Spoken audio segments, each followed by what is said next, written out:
What, ನಾನು ಚಿಕ್ಕವಳಾಗಿದ್ದಾಗ ತುಂಬ horror films ನೋಡ್ತಾ ಇದ್ದೆ. ನನ್ನ ಕಸಿನ್ಸ್ ಜೊತೆ ಎಲ್ಲ ಸೇರಿಕೊಂಡು, ಆವಾಗ ಬೇರೆಯವ್ರಿಗೆ ಹೆದರಿಸ್ಕೊಂಡು ಅಥವಾ ನಾನು ಹೆದರ್ಕೊಂಡು ನಾವೆಲ್ಲ ನಕ್ಕೊಂಡು ನೋಡೋದಕ್ಕೆ ತುಂಬ ಮಜಾ ಬರ್ತಾ ಇತ್ತು. ಬಟ್ ಅದೇ ರಾತ್ರಿ ಹೊತ್ತು ನಾನು ಒಬ್ಬಳೇ ಇದ್ದಾಗ ಅಥವಾ ಮುಖ ತೊಳಿಬೇಕು ಅಂತ ಅಂದಾಗ ಕನ್ನಡಿಲಿ ನನ್ನ ಹಿಂದೆ ಯಾರೋ ಇದ್ದಾರೆ ಅಂತ ಅಂದ್ಕೊಳ್ಳೋದು, ಅಥವಾ ಏನೋ ಒಂದು ನೆರಳು ಪಾಸ್ ಆಯಿತು ಅಂತ ಅಸ್ಯೂಮ್ ಮಾಡ್ಕೊಳ್ಳೋದು, ರಾತ್ರಿ ಹೊತ್ತು ಬರೀ ಕೆಟ್ಕೊಂಡು ಮಾಡೋದು ಆ್ಯಂಡ್ ರಾತ್ರಿ ನಿದ್ರೆಯಿಂದ ಎಚ್ಚರಾಗಿ ಆಡೋದು, ಇದೆಲ್ಲ ತುಂಬ ಜಾಸ್ತಿ ಆಗೋಯ್ತು. Yes, I used to cry because ನಾನಿನ್ನೂ ಅವಾಗ 4th or 5th ಸ್ಟ್ಯಾಂಡರ್ಡ್ ಓದ್ತಾ ಇದ್ದೆ. ಸೊ ನಮ್ಮ ಅಜ್ಜಿ ಹೇಳ್ತಾ ಇದ್ರು ಅವಾಗ, ರಾತ್ರಿ ಮಲಗುವಾಗ ಆಂಜನೇಯ ನೆನ್ಸ್ಕೊಂಡು ಮಲ್ಕೋ, ಯಾವ ಕೆಟ್ಟ ಕನಸು ಬೀಳಲ್ಲ ಅಂತ. So that was the first time ನಾನು ಒಂದು ದೇವ್ರ ಜೊತೆ ಪರ್ಸ್ನಲ್ ಆಗಿ ಕಮ್ಯುನಿಕೇಷನ್ ಅಥವಾ ಕನೆಕ್ಷನ್ ಅಂತ ಬಿಲ್ಡ್ ಮಾಡ್ಕೊಂಡಿದ್ದು.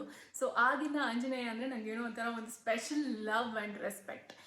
ನಾನು ಹೈಸ್ಕೂಲಲ್ಲಿದ್ದಾಗ ನಮ್ಮಮ್ಮ ಹನುಮಾನ್ ಚಾಲೀಸನ ಬುಕ್ ಓದದೆ ಹಾಗೆ ಚಾಂಟ್ ಮಾಡ್ತಾಯಿದ್ರು. ಸೊ ನಾನು ಕಲಿಬೇಕು ಅಂತ ಆವಾಗ ಸ್ಟಾರ್ಟ್ ಮಾಡಿದ್ದು. ಇವತ್ತಿನವರೆಗೂ I regularly chant Hanuman Chalisa. ಈಗ ಹೇಗೆ ಮಕ್ಕಳು ಏನೋ ಬೇಜಾರಾಯಿತು, ಖುಷಿ ಆಯಿತು, ಅಥವಾ ಸಿಟ್ಟು ಬಂತು, ಅಥವಾ ಏನೋ ಬೇಕು ಅಂದಿದ ತಕ್ಷಣ ಅಮ್ಮಂದ್ರ ಹತ್ರ ಹೋಗ್ತಾರೆ, ಅದೇ ರೀತಿ ನನಗೂ Hanuman has become my go to person.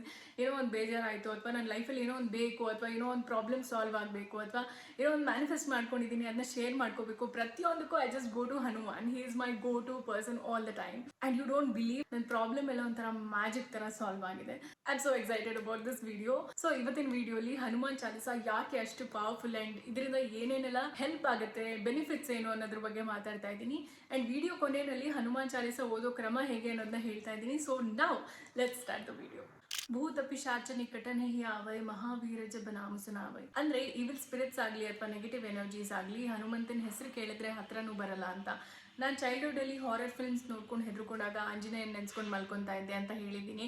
ಅದೇ ರೀತಿ ನೆಗೆಟಿವ್ ಎನರ್ಜೀಸಿಂದ ಪೊಸೆಸ್ ಆಗಿದೆ ಅಂತ ನಂಬಿರೋರು ಮೊದಲು ಹೋಗದೆ ಆಂಜನೇಯನ ದೇವಸ್ಥಾನಕ್ಕೆ. ಆ್ಯಂಡ್ ಆಲ್ಸೋ ನೆಗೆಟಿವ್ ಎನರ್ಜೀಸ್ ಅಂದರೆ ಬರೀ ಭೂತ ಪ್ರೇತ ಮಾತ್ರ ಅಲ್ಲ, ಬಟ್ ನಮಗೆ ಯಾರ್ದೋ ಕಣ್ದೃಷ್ಟಿ ಆಗಿದೆ, ಅಥವಾ ನಮಗೆ ಪರ್ಸ್ನಲ್ ಆರ್ ಪ್ರೊಫೆಷನಲ್ ಲೈಫಲ್ಲಿ ಕಷ್ಟಗಳನ್ನ ಅಥವಾ ಚಾಲೆಂಜಸ್ನ ಫೇಸ್ ಮಾಡೋದಕ್ಕೆ ತುಂಬ ಹೆದರ್ತೀವಿ ಅಂತ ಅಂದರೆ ಹನುಮಾನ್ ಚಾಲೀಸ ನಮ್ಮ ಸುತ್ತ ಒಂದು ಇನ್ವಿಸಿಬಲ್ ಶೀಲ್ಡ್ ಆಫ್ ಪಾಸಿಟಿವಿಟಿನ ಕ್ರಿಯೇಟ್ ಮಾಡುತ್ತೆ ಅಂತ ಈ ಲೈನ್ಸ್ ಹೇಳುತ್ತೆ. ಹನುಮಾನ್ ಚಾಲೀಸ ಓದೋದ್ರಿಂದ ನಮ್ಗೆ ಸಿಗೋ ಒಂದು ಎಮೋಷನಲ್ ಅಂಡ್ ಸ್ಪಿರಿಚುವಲ್ ಸಪೋರ್ಟ್ ಜೊತೆ ಈ ಶ್ಲೋಕ ಕ್ರಿಯೇಟ್ ಮಾಡೋ ಪಾಸಿಟಿವ್ ವೈಬ್ರೇಷನ್ಸ್ ಇಂದ ನಮ್ಮ ಸ್ಟ್ರೆಸ್ ಕಡಿಮೆ ಆಗಿ ಫೋಕಸ್ ಇಂಪ್ರೂವ್ ಆಗುತ್ತೆ ಅಂತ ಮಾಡರ್ನ್ ಸೈನ್ಸ್ ಕೂಡ ಹೇಳುತ್ತೆ.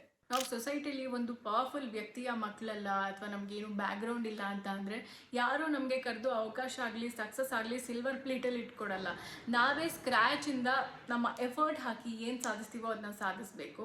ಆ್ಯಂಡ್ ನಮಗೆ ಹೊರಗಡೆ ಪ್ರಪಂಚದಲ್ಲಿ ಗಾಡ್ ಫಾದರ್ ಇಲ್ಲದೆ ಇರ್ಬೋದು, ಬಟ್ ನಾವು ಹನುಮಂತನ ನಂಬಿದಾಗ ಗಾಡ್ ಫಾದರ್ ಅವಶ್ಯಕತೆ ಇಲ್ಲ, because he is the one. ಬುದ್ಧಿಹೀನ ತನುಜಾನಿಕೆ ಸುಮಿರಾವ್ ಪವನಕುಮಾರ, ಬಲಬುದ್ಧಿ ವಿದ್ಯಾದೇಹು ಮೋಹಿ ಹರಹು ಕಲೆ ಸವಿಕಾರ. ಅಂದರೆ ನನಗೆ ಗೊತ್ತು ನನ್ನ ಮೈಂಡ್ ತುಂಬ ವೀಕ್ ಅಂತ, ಹಾಗಾಗಿ ನಾನು ನಿನ್ನನ್ನೇ ಧ್ಯಾನ ಮಾಡ್ತೀನಿ. ವಾಯುಪುತ್ರನೇ, ನನಗೆ ಬೇಕಾಗುವಂತಹ ಜ್ಞಾನ ಮತ್ತು ಶಕ್ತಿನ ನನಗೆ ಕೊಡು, ಆ್ಯಂಡ್ ಆಲ್ಸೋ ನನ್ನ ಲೈಫಲ್ಲಿರೋ ಎಲ್ಲ ಕಷ್ಟನೂ ನಿವಾರಿಸು ಅಂತ. ನಾವು ಏನೇ ಒಂದು ಅಚೀವ್ ಮಾಡಬೇಕು ಅಂದರೂ ಮೊದಲು ನಾವು ನಮ್ಮ ಮೈಂಡ್ನ ಕಂಟ್ರೋಲ್ ಮಾಡಬೇಕು. ಆ್ಯಂಡ್ ಯಾರಿಗೇ ಆಗಲಿ ಸ್ಟಡೀಸಲ್ಲಿ ಕಾನ್ಸಂಟ್ರೇಷನ್ ಇಲ್ಲ, ಫೋಕಸ್ ಇಲ್ಲ, ಆ್ಯಂಡ್ ಮೆಮರಿ ಪವರ್ ಕಡಿಮೆ ಅಂತ ಅಂದರೆ ವಾರ ವಾರ ಹನುಮಂತನ ದೇವಸ್ಥಾನಕ್ಕೆ ಹೋಗಕ್ಕೆ ಹೇಳಿ ಅಂತ ಹೇಳಿರೋದನ್ನ ನೀವು ಕೇಳಿರ್ಬೋದು. He is known for his focus and mental strength. ಅವ್ರಿಗೆ ಶ್ರೀರಾಮ ಅನ್ನೋದೊಂದು ಬಿಟ್ಟು ಬೇರೆ ಯಾವ ಧ್ಯಾನನೂ ಮಾಡ್ತಾ ಇರಲಿಲ್ಲ. ಯಾವಾಗಲೂ ಶ್ರೀರಾಮನ ಧ್ಯಾನನೇ ಮಾಡ್ತಾ ಇದ್ರು. ಆ್ಯಂಡ್ ಆಲ್ಸೋ ಅವ್ರು ಎದೆ ಬಗ್ಗಿದ್ರೂ ಶ್ರೀರಾಮ ಬಿಟ್ಟು ಬೇರೆ ಏನೂ ಇರಲಿಲ್ಲ ಅಂತ ನಾವೆಲ್ಲ ಕೇಳಿರ್ಬೋದು. ಅಂದರೆ which could be a metaphor, but what it means ಅಂದರೆ ಅವ್ರಿಗೆ ಶ್ರೀರಾಮನ ಬಗ್ಗೆ ಅಂಥ ಒಂದು ಡೆಡಿಕೇಶನ್ ಆ್ಯಂಡ್ ಸಿಂಗಲ್ ಫೋಕಸ್ಡ್ ಆಗಿದ್ರು ಅಂತ. ಸೊ ಹನುಮಾನ್ ಚಾಲೀಸನ ರೆಗ್ಯುಲರ್ ಆಗಿ ಓದೋದ್ರಿಂದ ನಿಮ್ಮ ಮೆಮರಿ ಪವರ್, ನಿಮ್ಮ ಕಾನ್ಸಂಟ್ರೇಷನ್, ನಿಮ್ಮ ಫೋಕಸ್ ಕೂಡ ಇಂಪ್ರೂವ್ ಆಗುತ್ತೆ. ಫ್ರೆಂಡ್ಸ್, ಐ ಚಾಲೆಂಜ್ ಯು, 21 ದಿನ ಹನುಮಾನ್ ಚಾಲೀಸನ ಟ್ರೈ ಮಾಡಿ. ನೀವು ಓದಿದ್ರು ಓಕೆ, ಇಲ್ಲ ಅದನ್ನು ಕೇಳಿಸ್ಕೊಂಡ್ರು ಓಕೆ. ದಿನಾಗಲೂ ಬೆಳಿಗ್ಗೆ ನೀವು ಕೆಲಸಕ್ಕೆ ಹೋಗೋಕ್ಕೆ ಮುಂಚೆ ಅಥವಾ ಕಾಲೇಜ್ ಅವ್ರ ಆಫೀಸ್ಗೆ ಹೋಗೋಕ್ಕೆ ಮುಂಚೆ ಹನುಮಾನ್ ಚಾಲೀಸದಿಂದ ನಿಮ್ಮ ಡೇನ ಸ್ಟಾರ್ಟ್ ಮಾಡಿ. ಸೊ ಬರ್ತಾ ಬರ್ತಾ ಬರ್ತಾ ನಿಮ್ಮ ಸ್ಟ್ರೆಸ್ ಹೇಗೆ ಕಡಿಮೆ ಆಗುತ್ತೆ, ನಿಮ್ಮಲ್ಲಿ ಆ ನೆಗೆಟಿವ್ ಥಾಟ್ಸ್ ಹೇಗೆ ಕಡಿಮೆ ಆಗುತ್ತೆ, ಆ್ಯಂಡ್ ಆಲ್ಸೋ ನಿಮ್ಮ ಲೈಫಲ್ಲಿರೋ ಕಷ್ಟಗಳನ್ನ ಫೇಸ್ ಮಾಡೋದಕ್ಕೆ ಮುಂಚೆ ಹೇಗೆ ಹೆದರ್ಕೋತಾ ಇದ್ರಿ, ಬಟ್ ಈಗ ಎಷ್ಟು ಧೈರ್ಯವಾಗಿ ಫೇಸ್ ಮಾಡೋ ಒಂದು ಶಕ್ತಿ ಬರುತ್ತೆ ಅಂತ ನಿಮಗೆ ಆಶ್ಚರ್ಯ ಆಗುತ್ತೆ. ನಾನು ಪ್ರತಿ ಶನಿವಾರ ಆಫೀಸ್ಗೆ ಹೋಗೋದಕ್ಕಿಂತ ಮುಂಚೆ ಬನಶಂಕರಿ ದೇವಸ್ಥಾನದ ಪಕ್ಕ ಒಂದು ಆಂಜನೇಯ ದೇವಸ್ಥಾನ ಇತ್ತು. ಸೊ ಅಲ್ಲಿ ರೆಗ್ಯುಲರ್ ಆಗಿ ವಿಸಿಟ್ ಮಾಡ್ತಾ ಇದ್ದೆ. ಈಗ ಆ ದೇವಸ್ಥಾನ ಇಲ್ಲ. ಸೊ ನನ್ನ ಲೈಫಲ್ಲಿ ಏನೋ ಒಂದಷ್ಟು ದೊಡ್ಡ ದೊಡ್ಡ ಪ್ರಾಬ್ಲಮ್ಸ್ಗಳು ಹೇಗೆ ಇಷ್ಟೇನಾ ಅನ್ನೋ ಥರ ಸಾಲ್ವ್ ಆಗಿದೆ. ಆ್ಯಂಡ್ ಎಂತೆಂಥ ದುರ್ಘಟನೆಗಳಿಂದ ನಾನು ಬಚಾವಾಗಿದ್ದೀನಿ. ಆ್ಯಂಡ್ ಎಷ್ಟೆಲ್ಲ ಒಳ್ಳೊಳ್ಳೆ ವಿಷಯಗಳಾಗಿದೆ. ಎಲ್ಲಾದ್ರೂ ಹಿಂದೆನೂ ಆಂಜನೇಯ ಇದ್ದಾರೆ ಅನ್ನೋದು ನನ್ನ ನಂಬಿಕೆ. ಆ್ಯಂಡ್ ಇದ್ರ ಬಗ್ಗೆ ನನ್ನ ಲೈಫ್ ಎಕ್ಸ್ಪೀರಿಯನ್ಸಸ್ ಬಗ್ಗೆ ಗೊತ್ತಿಲ್ಲದೆ ಇರೋರು ಇದು ಕೋಇನ್ಸಿಡೆನ್ಸ್ ಇರ್ಬೋದು ಅಂತ ಹೇಳೋದು easy, but few experiences can not be expressed.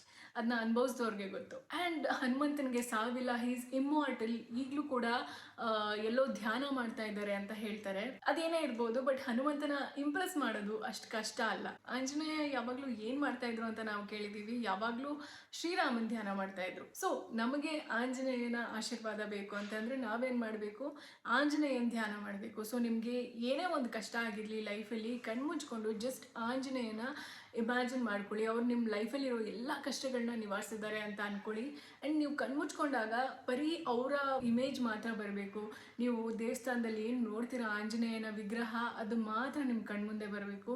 So ಅಷ್ಟು ಫೋಕಸಲ್ಲಿ ನೀವು ಒಂದು ದಿನಕ್ಕೆ 5 ನಿಮಿಷ ಮೆಡಿಟೇಟ್ ಮಾಡಿದ್ರೆ ಸಾಕು ಆಂಜನೇಯನ ಬಗ್ಗೆ. ನಿಮ್ಮ ಲೈಫಲ್ಲಿ ಮಿರಾಕಲ್ ಆಗೋದಂತೂ ಗ್ಯಾರಂಟಿ. ಬಟ್ ನಂಬಿಕೆ ಇಂಪಾರ್ಟೆಂಟ್. ಸೊ ಹನುಮಾನ್ ಚಾಲೀಸನ ಓದೋ ಕ್ರಮ ಹೇಗೆ? It's very simple. ಸ್ನಾನ ಮಾಡ್ಕೊಳ್ಳಿ ಆ್ಯಂಡ್ ನೀಟ್ ಬಟ್ಟೆ ಹಾಕೊಳ್ಳಿ ಆ್ಯಂಡ್ ಯಾವುದು ಡಿಸ್ಟರ್ಬೆನ್ಸ್ ಇಲ್ಲದೆ ಇರುವಂತಹ ಒಂದು ನೀಟ್ ಕ್ಲೀನ್ ಪ್ಲೇಸ್ ಅಲ್ಲಿ ಕೂತ್ಕೊಳ್ಳಿ. ಅಂಡ್ ಆಲ್ಸೋ ಫಾರ್ ಕಾನ್ಸಂಟ್ರೇಷನ್ ಒಂದು 5 ಸರಿ ಡೀಪ್ ಬ್ರೀದಿಂಗ್ ಮಾಡಿ ಆಮೇಲೆ ಹನುಮಾನ್ ಚಾಲೀಸ ಚಾಂಟ್ ಮಾಡಿದ್ರೆ ಒಳ್ಳೇದು. ಬಿಕಾಸ್ ಇದು ನಿಮ್ಮ ಕಾನ್ಸಂಟ್ರೇಷನ್ ನ ಇಂಪ್ರೂವ್ ಮಾಡುತ್ತೆ. And that's it. ಇದನ್ನ ಬೆಳಗ್ಗೆನಾದ್ರೂ ಓದ್ಬೋದು ಅಥವಾ ಸಂಜೆನಾದ್ರೂ ಓದ್ಬೋದು, as per your convenience. But focus ಬೇಕು, ನಂಬಿಕೆ ಬೇಕು. ನಂಬಿಕೆ ಇದ್ದಾಗ ಲೈಫಲ್ಲಿ ಎಂಥ ಮಿರಾಕಲ್ಸ್ ಬೇಕಾದ್ರೂ ಆಗುತ್ತೆ. ಸೊ ಈ ವಿಡಿಯೋಯಿಂದ ನಿಮ್ಗೊಂದು ಧೈರ್ಯ ಅಂಡ್ ನಂಬಿಕೆ ಸಿಕ್ಕಿದ್ರೆ ವಿಡಿಯೋನ ಲೈಕ್ ಮಾಡಿ. ನಿಮ್ಮನ್ನೆಲ್ಲ ಮುಂದಿನ ವಾರ ಮತ್ತೊಂದು ಮೀನಿಂಗ್ಫುಲ್ ಕಂಟೆಂಟ್ ಜೊತೆ ಸಿಗ್ತೀನಿ. ಜೈ ಹನುಮಾನ್.